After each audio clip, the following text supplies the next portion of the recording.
बोलो जयकारा बोल मेरे श्री गुरु महाराज की जय।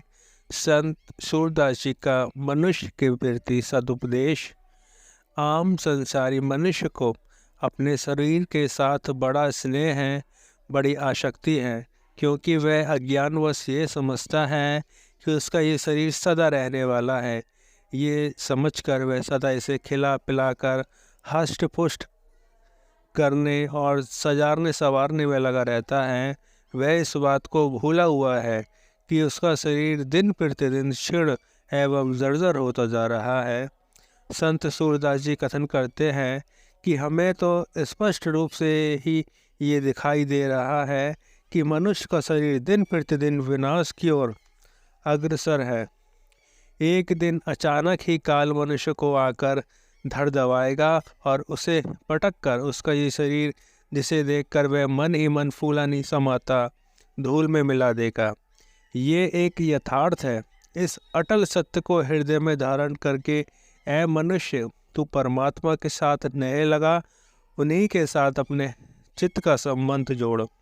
संत महापुरुषों की वाणियाँ अनुभवी और यथार्थ से पूर्ण होती हैं। इनमें मनुष्य का हित एवं कल्याण निहित होता है। यदि मनुष्य इन्हें भली भांति हृदयंगम कर इनके अनुरूप अपना जीवन बना ले, तो फिर निश्चित रूप से उसका लोक और परलोक दोनों ही संवर जाए। संसार में आम तौर पर प्रत्येक मनुष्य अपनी मौत को भूला हुआ है।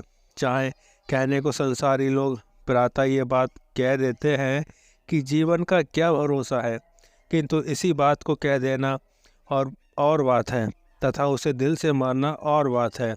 क्या संसारी लोग उपयुक्त बात को दिल से मानते हैं? नहीं। यदि वे इस बात को दिल से मान ले कि जीवन का कोई भरोसा नहीं, काल हर समय सिर पर मंडरा रहा है और ना जाने कब प्राण हार ले, तो फिर वे हर समय शरीर के सुख भोगों तथा इंद्रियों के रसों में ही ना फंसे रहे। वे खाने पीने और सोने में ही अपना समय नष्ट ना करें, अपितु मृत्यु को हर समय स्मरण कर अपना एक एक क्षण परमात्मा के भजन सुमरण में लगाएं। जो मनुष्य इन दो बातों को सदैव स्मरण रखता है, इन्हें कभी नहीं भूलता, उसका निश्चय ही कल्याण होता है। संत नारायण स्वामी जी का हितकारी सदुपदेश है कि दो बातों को भूल मत, जे चाहे कल्याण, नारायण एक मौत को, दूजे श्री भगवान। यदि हर संसार की ओर दृष्टिपात करें तो देखने में यही आता है कि आम संसारी मनुष्य को अपनी मृत्यु बिल्कुल स्मरण नहीं है। यद्यपि वह नित्य प्रति दूसरों को मृत्यु के मुख में जाते हुए देखता है, परंतु यथार्थ को देखकर भी वह चेतता नहीं। वह यही समझता है कि संसार उसका चिरस्थायी है और उसने सदैव इस संसार में रहना है। ये कितने आश्चर्य की बात है। महाभारत में यक्ष और धर्मराज युधिष्ठिर के संवाद के रूप में एक प्रसंग है, जिसमें यक्ष में युधिष्ठिर में अनेकों प्रश्न पूछे हैं। युधिष्ठिर ने जिनका यथोचित उत्तर दिया है, उनमें से एक प्रश्न है कि आश्चर्य अर्थात आश्चर्य क्या है। धर्मराज युधिष्ठिर इन प्रश्न के उत्तर में कहते हैं कि अहन्यानि भूतानि गच्छामि यलयाम शेषा स्वदृशोत्तम किमाश्चर्य परम।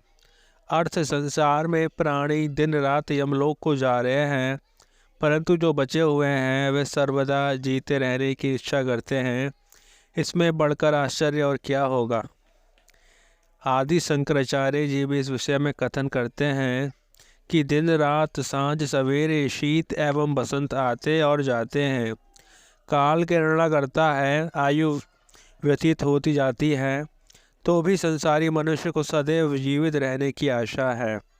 किंतु ये आशा तो झूठी है, क्योंकि मृत्यु तो प्रत्येक प्राणी के लिए अवश्य भावी है। ये एक अघटित सत्य है जिसका सामना प्रत्येक मनुष्य को अवश्य ही करना है, चाहे और लाखों यत्न क्यों ना करे और वृद्धि के घोड़े क्यों ना दौड़ा ले। मृत्यु के शक्तिशाली पंजे से कोई भी नहीं बच सकता। जब धन्वंतरी जैसे जगत प्रसिद्ध वैद्य और लुकमान जैसे विश्वविख्यात हकीम भी मृत्यु के मुख में जाने से ना बचे, तो साधारण मनुष्य क्यों कर बच सकता है।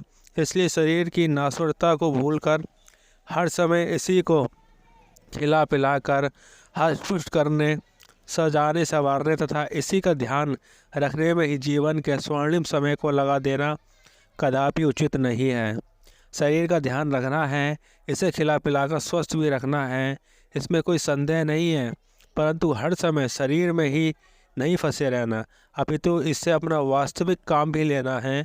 और वह वास्तविक काम क्या है गुरुमुखों? भजन सुमरण करके परमात्मा में एकाकार होना और 84 के चक्र से मुक्ति प्राप्त करना। इसी में जीवात्मा का कल्याण है। और ये भी स्मरण करने की बात है कि ये वास्तविक काम केवल और केवल मानुष जन्म में ही हो सकता है।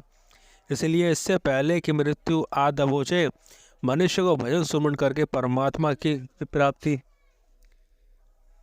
प्राप्ति कर लेनी चाहिए। ऐसा अवसर बार बार नहीं मिलता। सत्पुरुषों के वचन अमर वचन है कि कई जन्मों के पुण्य से पाई मनुष्य देह है, मालिक की कर बंद की जन्म सफर कर ले। बार बार न पाप से ऐसी उत्तम देह 84 से छूटने का दुर्लभ अवसर है। जो भाग्यशाली मनुष्य संत सत्पुरुषों के सदुपदेश को हृदयंगम करके भजन सुमरण के वास्तविक कार्य में संलग्न हो जाते हैं, वे अपने जन्म को सफल एवं सार्थक कर लेते हैं।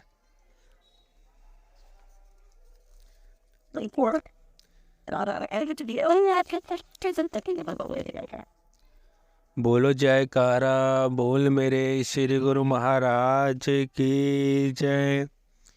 श्री श्री 108 श्री परमहंस सतगुरुदेव दीनदयाल जी श्री चतुर्थ पातशाही महाराज जी की पूर्ण स्मृति में उन्हीं के परम पावन श्री वचन दिए जा रहे हैं।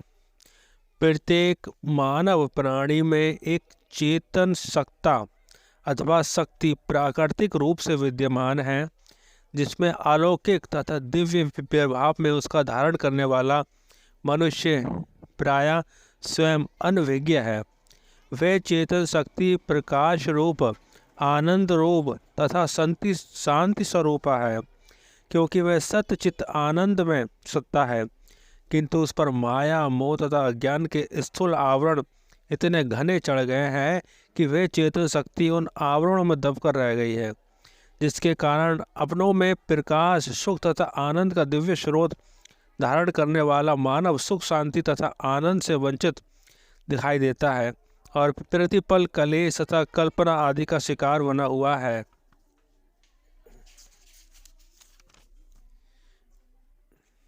ऐसे जीवन को संतों ने धिक्कार के योग्य कहा है कि चेतन सत्ता तो अपने घट में तथा अपने निकट विद्यमान है, परंतु मनुष्य उससे कुछ भी लाभान्वित नहीं हो रहा।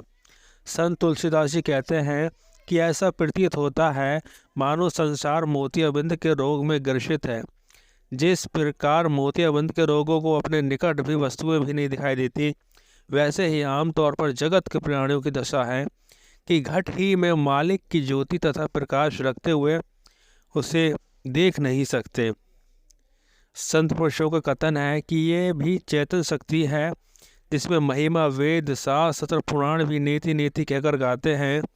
कितने खेत की बात है कि कितनी महान शक्ति को अपने भीतर धारण करने वाला जीव दुखी है। ये तो उसी प्रकार है जैसे कोई बड़ा धनाश्चय होकर भी दर दर का भिखारी बनता रहता है। लाखों करोड़ों अरबों खरबों मूल्य का धन भी उस आत्मशक्ति की निधि की तुलना में तुच्छ है, जो कि जीवात्मा की घट में परिव्याप्त है। परंतु जीव की सामान्य दशा यह है कि वह दाल रोटी का मोहताज बना हुआ है, अर्थात दिन रात पेट पालने का ही धंधा कर रहा है। संत कहते हैं कि ये तो तेरी प्रारब्ध है जो अपने आप तेरे पीछे पीछे फिरेगी, तो इसकी चिंता क्यों करता है। बोलो जयकारा बोल मेरे श्री गुरु महाराज जी की जय।